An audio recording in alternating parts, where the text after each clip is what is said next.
Indian cricket team captain Rohit ശർമ്മയുടെ നല്ല കാലം കഴിഞ്ഞുവെന്ന് മുൻ ഇംഗ്ലീഷ് താരവും കമന്റേറ്ററുമായ ജെഫ്രി ബോയ്കോട്ട്.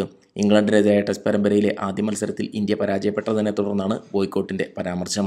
ഹൈദരാബാദ് ടെസ്റ്റിൽ ആദ്യ ഇന്നിംഗ്സിൽ 24 റൺസും രണ്ടാം ഇന്നിംഗ്സിൽ 39 റൺസും മാത്രമാണ് ഹിറ്റ്മാന് നേടാനായത്.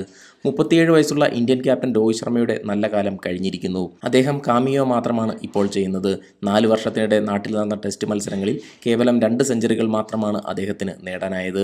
അദ്ദേഹവും ടീമും മൈതാനത്ത് ബുദ്ധിമുട്ടുകയാണ്. 12 വർഷത്തിന് ശേഷം ഇന്ത്യയെ സ്വന്തം മണ്ണിൽ വീഴ്ത്തുന്ന ആദ്യ ടീമാകാനുള്ള സുവർണാവസരം ഇംഗ്ലണ്ടിന് മുന്നിലുണ്ട്, ബോയ്കോട്ട് പറയുന്നു. ദ ടെലിഗ്രാഫിലെ അദ്ദേഹത്തിന്റെ കോളത്തിലായിരുന്നു ബോയ്കോട്ടിന്റെ പ്രതികരണം. വിരാട് കോഹ്ലിയുടെയും രവീന്ദ്ര ജഡേജയുടെയും അഭാവം ഇന്ത്യക്ക് തിരിച്ചടിയാവുമെന്നും ബോയ്കോട്ട് ചൂണ്ടിക്കാട്ടി.